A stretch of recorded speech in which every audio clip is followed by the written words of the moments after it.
Hi all, today we begin a new chapter, that is television news and video production. In this chapter, we will discuss various aspects of television broadcasting. And first of all, we need to have a look at the historical background of television as a mass medium. How did it emerge as a mass medium? അപ്പോൾ നമ്മൾ ഈ ചാപ്റ്ററിൽ പഠിക്കാൻ പോകുന്നത് ടെലിവിഷനെ കുറിച്ചാണ്. Television production.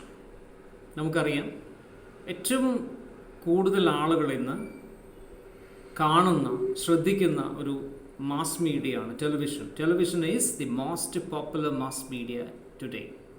അതിനൊരുപാട് reasons ഉണ്ട്. Visuals ഉള്ളത് കൊണ്ട് തന്നെ അതിനൊരുപാട് ഇൻഫ്ലുവൻസ് വ്യൂവേഴ്സിൽ ഉണ്ടാക്കാൻ സാധിക്കും. അതുകൊണ്ടൊക്കെ നമ്മളുടെ ഏറ്റവും പോപ്പുലർ ആയിട്ടുള്ള മീഡിയ എന്ന് പറയുന്നത് ടെലിവിഷനായിട്ട് മാറിയിട്ടുണ്ട്. അപ്പോൾ ന്യൂ മീഡിയ, ഓൺലൈൻ ഇൻ്റർനെറ്റൊക്കെ വന്നിട്ടുണ്ടെങ്കിൽ കൂടി television still remains one of the most popular media in the world among viewers.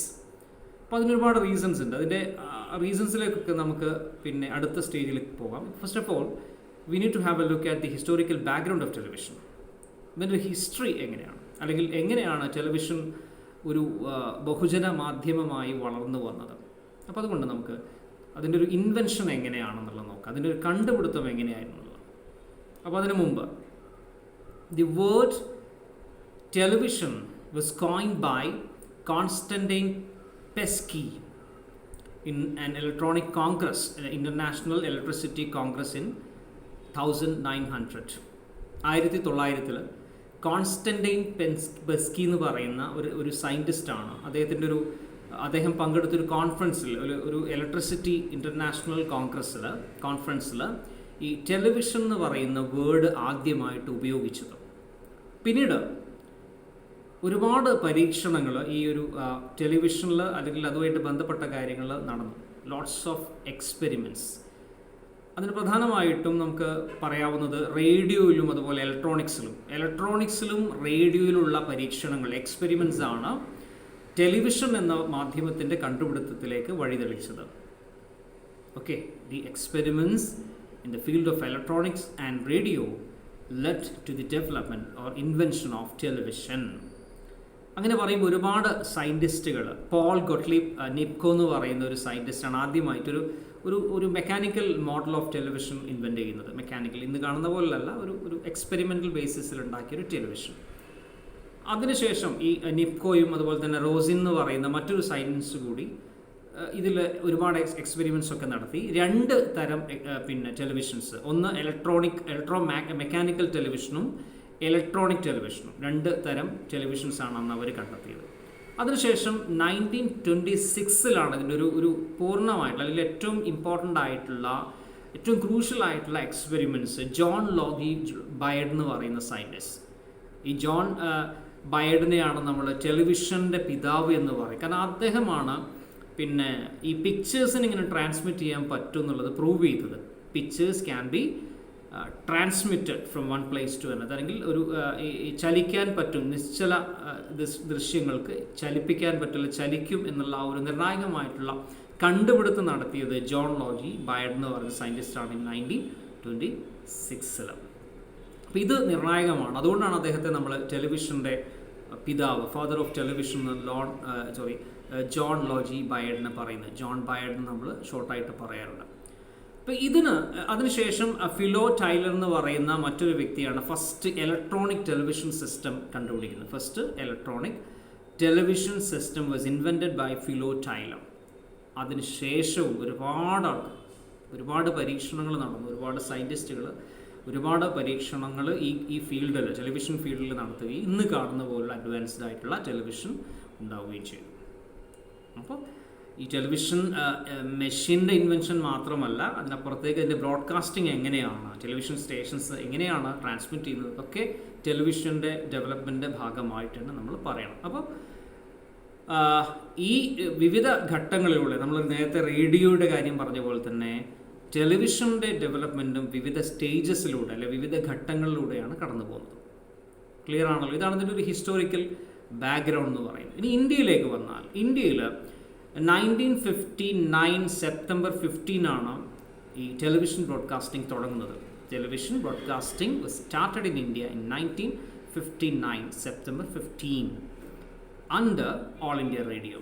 All India റേഡിയോയുടെ എൻജിനീയറിംഗ് ഉപയോഗിച്ചുകൊണ്ട് അല്ലെങ്കിൽ ഓൾ ഇന്ത്യ റേഡിയോയുടെ ഫെസിലിറ്റീസും ട്രാൻസ്മിറ്റേഴ്സും അതിൻ്റെ പിന്നെ സ്റ്റാഫിനെയും ഉപയോഗിച്ചുകൊണ്ടാണ് ഇന്ത്യയിൽ ടെലിവിഷൻ ബ്രോഡ്കാസ്റ്റിംഗ് തുടങ്ങിയത് 1959. അന്ന് ബ്രോഡ്കാസ്റ്റിംഗ് TV ബ്രോഡ്കാസ്റ്റിംഗ് എന്ന് പറയുമ്പോൾ ആഴ്ചയിൽ 1-2 മണിക്കൂർ പ്രോഗ്രാം, അതും കൂടുതലും എഡ്യൂക്കേഷൻ ബേസ്ഡ് പ്രോഗ്രാം ആയിരുന്നു ബ്രോഡ്കാസ്റ്റ് ചെയ്തിരുന്നത് ഈ ഓൾ ഇന്ത്യ റേഡിയോയുടെ സൗകര്യങ്ങൾ വെച്ചുകൊണ്ട്.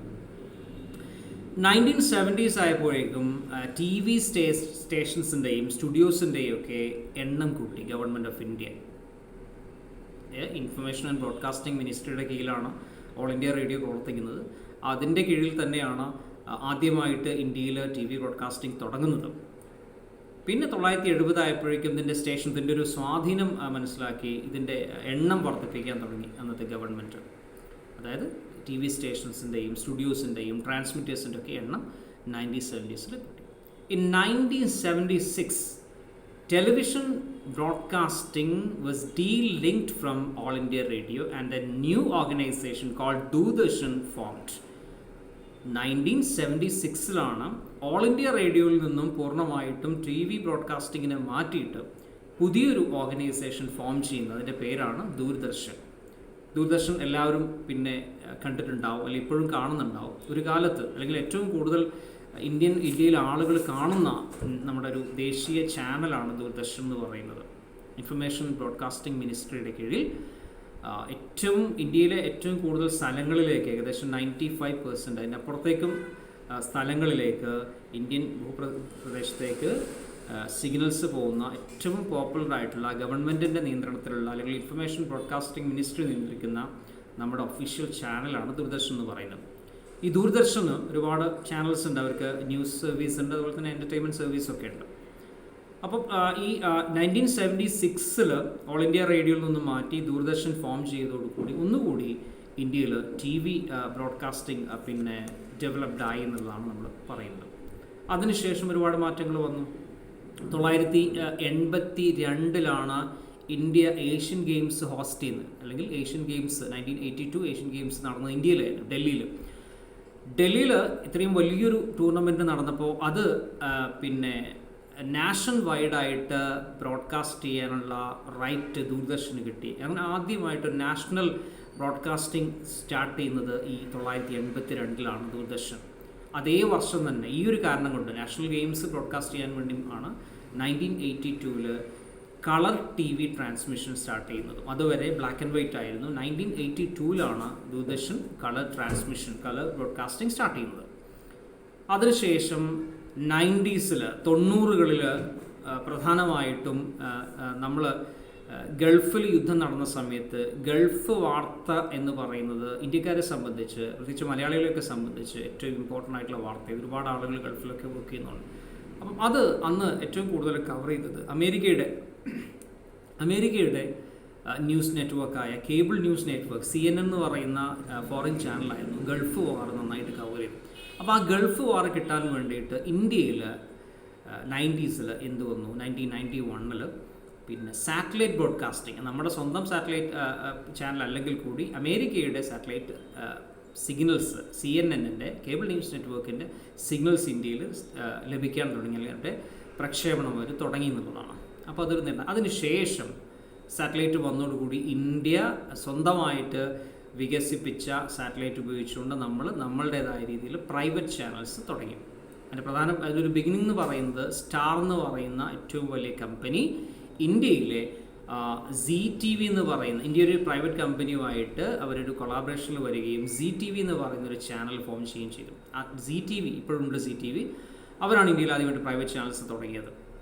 അതിൽ അവർക്ക് കൂടുതലും എൻ്റർടൈൻമെൻറ്റ് പ്രോഗ്രാമാണ്. സ്റ്റാറുമായിട്ട് പിന്നെ കൊളാബറേറ്റ് ചെയ്തിട്ടാണ് അവർ ഇന്ത്യയിലെ ചാനൽസൊക്കെ തുടങ്ങിയത്. അതിനുശേഷം നിരവധി പ്രൈവറ്റ് ചാനൽസ് ഇന്ത്യയിൽ വന്നു. ഇന്ന് നോക്കുകയാണെങ്കിൽ ലോകത്തിൽ തന്നെ ഏറ്റവും കൂടുതൽ TV ചാനൽസ് ഉള്ളത് ഇന്ത്യയിലാണ്. കാരണം നമുക്ക് ഒരുപാട് ഭാഷകളുണ്ട്. ഈ ഭാഷകളിലൊക്കെ തന്നെ ചാനലുകളും അവൈലബിൾ ആണ്. അത് ഗവൺമെൻറ് സെക്ടറിലാകുമ്പോൾ ദൂരദർശനും അതിൻ്റെ ചാനലുകളും, പ്രൈവറ്റ് സെക്ടറിൽ ഒരുപാട് ചാനലുകൾ പല ഭാഷകളിലായിട്ട് ബ്രോഡ്കാസ്റ്റ് ചെയ്യുന്നുണ്ട് റെഗുലറായിട്ട്. ഏതായാലും ടെലിവിഷൻ എന്ന് പറയുന്ന ഈ ഒരു മാധ്യമം വളരെ പെട്ടെന്നാണ് പിന്നെ വ്യൂവേഴ്സിനെ സ്വാധീനിക്കുന്നത്. എൻ്റർടൈൻമെൻറ്റിനാണെങ്കിലും നമ്മൾ ഇൻഫർമേഷന് വേണ്ടിയാണെങ്കിൽ തന്നെ നമ്മൾ ആദ്യം ഡിപ്പെൻഡ് ചെയ്യുന്ന മാധ്യമമായി ടെലിവിഷൻ മാറി എന്നുള്ളതാണ്. അപ്പോൾ അതിൻ്റെ ഒരു ഹിസ്റ്റോറിക്കൽ ബാക്ക്ഗ്രൗണ്ട് ഇതാണ്. ഇനി നമുക്ക് അടുത്ത സെഷനിൽ പഠിക്കാനുള്ളത് പിന്നെ ഇതിൻ്റെ പ്രാക്ടിക്കൽ സൈഡാണ്. ടി വി പ്രൊഡക്ഷൻ എന്താണ്, ഒരു ടി വി പ്രോഗ്രാം എങ്ങനെയാണ് പ്രൊഡ്യൂസ് ചെയ്യുന്നത്, അതിൻ്റെ ഒരു ന്യൂസ് ആണെങ്കിലും എൻ്റർടൈൻമെൻറ്റ് പ്രോഗ്രാം ആണെങ്കിലും ഒരു ടി വി സ്റ്റുഡിയോയിൽ നടക്കുന്ന ഓപ്പറേഷൻസ് എന്താണ്, ഒരു ടെലിവിഷൻ പേഴ്സൺസ് പ്രധാനമായിട്ടും വർക്ക് ചെയ്യുന്ന ആളുകൾ ഏതൊക്കെ തലത്തിലുള്ള ആളുകളാണ് ടെലിവിഷൻ സ്റ്റേഷനിൽ സ്റ്റുഡിയോയിൽ ഒക്കെ വർക്ക് ചെയ്യുന്നത്, ഇതുമായിട്ട് ബന്ധപ്പെട്ടുള്ള പ്രാക്ടിക്കലായിട്ടുള്ള കാര്യങ്ങളാണ് നമുക്ക് അടുത്ത സെഷനിൽ പഠിക്കാനുള്ളത്. അപ്പോൾ ഈ വീഡിയോ എല്ലാവരും കാണാം. നിങ്ങൾ ടെക്സ്റ്റ് ബുക്ക് നന്നായിട്ട് വായിക്കണം. ഈ ഭാഗം ചാപ്റ്ററിൻ്റെ തുടക്കത്തിൽ തന്നെയുണ്ട്. ഇയേഴ്സൊക്കെ ഒന്ന് ശ്രദ്ധിച്ചോളുക. ഇതിൻ്റെ ഡെവലപ്മെൻറ്റ് എന്ന് പറയുമ്പോൾ അതിൻ്റെ വർഷങ്ങൾ ഏതൊക്കെ വർഷങ്ങളിലാണ് ഇതിൻ്റെ ഡെവലപ്മെൻറ്റ് ഉണ്ടായത്, അത് ഓരോന്നും ആ ഒരു ഓർഡറിൽ തന്നെ പഠിക്കാം. Thank you.